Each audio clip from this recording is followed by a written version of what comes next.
Hello friends, नमस्कार। Judicial exam watcher channel से मैं राजेश कुमार सोनी। आज आईपीसी की हम लोग एक प्रॉब्लम हल कर रहे हैं और ये प्रॉब्लम थोड़ा सा विवादित हो सकती है।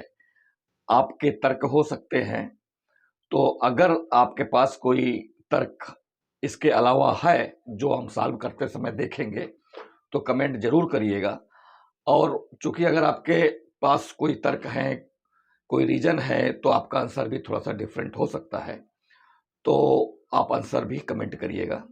हालांकि मैं यहाँ पर प्रॉब्लम सॉल्व करने जा रहा हूँ और मैं रेफरेंस भी दूंगा आपको कि ये आंसर कहाँ से लिया गया है। तो देखिए, प्रॉब्लम ये है कि एक 30 वर्षीय रोगी है जिसके स्वस्थ होने की संभावना अत्यंत क्षीण है, कम से कम है। चिकित्सक से निवेदन करता है कि सांस देने की जो कृत्रिम मशीन लगा रखी है उसे हटा दी जाए। चिकित्सक ऐसे हटाने के परिणामों को जानता है, पता है उसे, चूंकि वो डॉक्टर है। जानते हुए भी परंतु हत्या कारित करने का आशय न रखते हुए वो मशीन को हटा लेता है। तो रोगी की मृत्यु हो जाती है। यहां पर आपको आंसर में चिकित्सक का दायित्व निर्धारित करना है। प्रॉब्लम एक बार फिर से समझते हैं। एक 30 वर्षीय रोगी है जिसके स्वस्थ होने की संभावना अत्यंत क्षीण है। वह चिकित्सक से निवेदन करता है कि जो सांस देने की कृत्रिम मशीन है उसे हटा दी जाए। चिकित्सक ऐसे हटाने के परिणामों को जानते हुए भी परंतु हत्या कारित करने का आशय न रखते हुए मशीन को हटा लेता है। रोगी की मृत्यु हो जाती है। चिकित्सक का दायित्व निर्धारित करना है। ये 4 हैं, इनको भी हम देख लेते हैं। पहला, चिकित्सक दोषी नहीं है क्योंकि कार्य रोगी के निवेदन पर किया गया था। दूसरा, चिकित्सक दोषी नहीं है क्योंकि कार्य रोगी के लाभ के लिए किया गया था। तीसरा, चिकित्सक दोषी है क्योंकि जब वह यह जानता था कि उसके कार्य का संभाव्य परिणाम मृत्यु हो सकती है, वहां अपराधी को सम्मति दोष मुक्त नहीं कर सकती। चौथा, चिकित्सक दोषी नहीं है क्योंकि रोगी की मृत्यु असंभावित थी। क्योंकि रोगी की जो मृत्यु है वो असंभावित थी। हम इन चारों पर विचार करेंगे और आंसर तक पहुंचेंगे। तो पहले मैं बताता हूं इसका आंसर क्या होगा। इसका आंसर होगा ए। यहां चिकित्सक दोषी नहीं है क्योंकि कार्य रोगी के निवेदन पर किया गया था। रतनलाल धीरजलाल की आईपीसी है, उसको आप पढ़िए। सेक्शन 88 को पढ़ना है, वहां पर इससे मिलता जुलता दृष्टांत आपको मिल जाएगा और ये आंसर भी उसी किताब से लिया गया है। हम अभी इस पर डिस्कस करेंगे। दूसरा, अगर हम सेक्शन 88 में जो दृष्टांत दिया गया है, जो इलिस्ट्रेशन दिया गया है, अगर उसको पढ़ते हैं तो उससे और इसमें सिमिलरिटी तो है लेकिन सेम नहीं है। 88 में जो हमें दृष्टांत मिलता है पढ़ने को, वहां पर स्पष्ट रूप से सहमति की बात की गई है और यहां पर आप देखेंगे तो निवेदन की बात की गई है। तो सिमिलर तो है लेकिन सेम नहीं है, ये भी हम देख लेते हैं।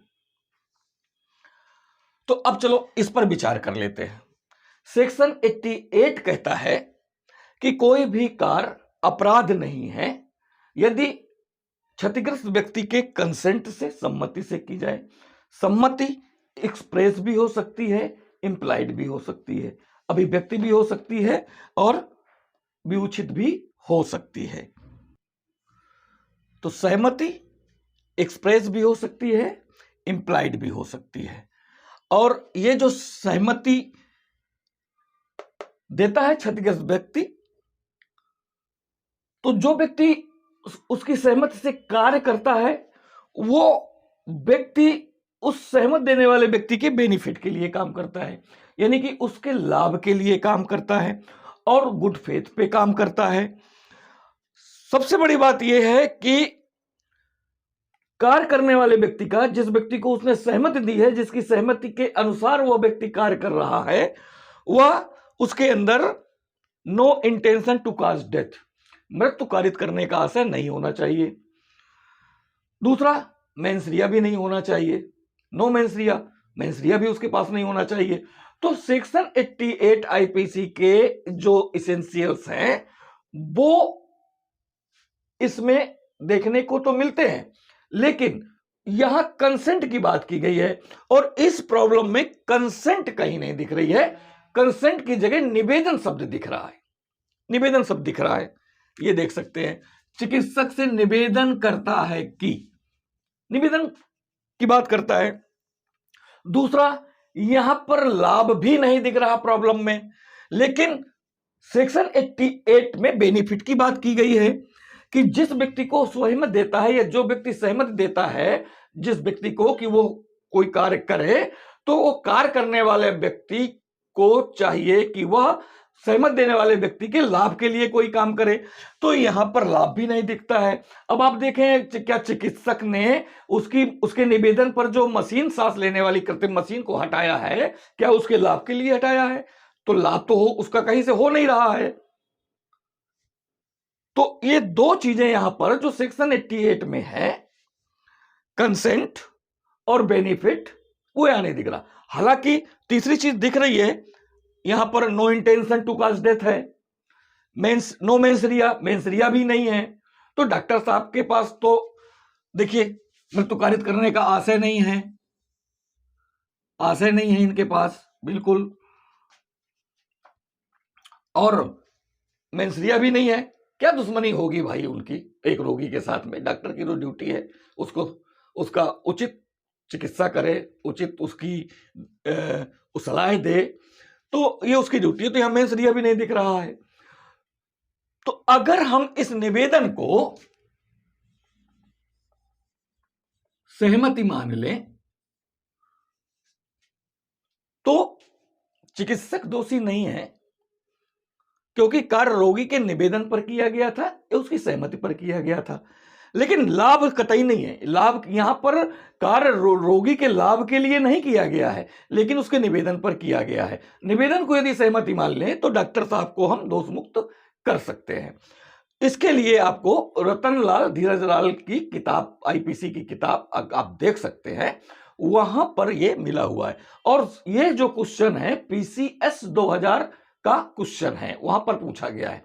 और ये 2000 के पहले भी पूछा गया है, 2000 के बाद भी कई बार पूछा गया है। तो आयोग का अगर आंसर देखा जाए तो आयोग के आंसर में आयोग ने भी इसी आंसर को मान्य किया है। तो इस तरह से हम ये कह सकते हैं कि इसका आंसर ये है। और यदि इनकी कमी को महसूस किया जाए, कंसेंट की और बेनिफिट की कमी को महसूस किया जाए, तो फिर चिकित्सक को दोषी भी बनाया जा सकता है। क्योंकि अगर वो उसके संभावित परिणाम को जानता था, और डॉक्टर जान भी रहा था कि जो कार्य कर रहा है उसका संभावित परिणाम क्या होगा, डेथ होगा, मृत्यु होगी, ये जान भी रहा था। तो अगर कोई व्यक्ति अपने ही मृत्यु कारित करने के लिए सहमत दे दे तो ये सहमति नहीं मानी जाएगी। तो ये इस तरह की सहमति उसको अपराध से बचा भी नहीं पाएगी, दोष मुक्त भी नहीं कर पाएगी। तो अब ये आप देखिए,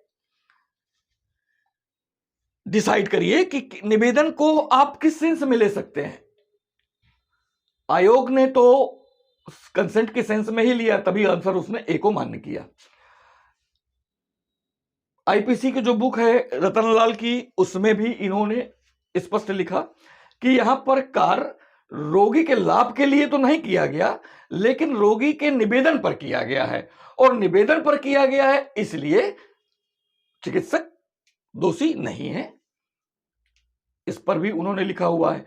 तो मेरे हिसाब से आंसर यही है। लेकिन फिर भी यदि कुछ बेस है आपके पास तो आप का आंसर इस मामले में मुझे लगता है कि डिफरेंट हो सकता है, तो कमेंट करिए।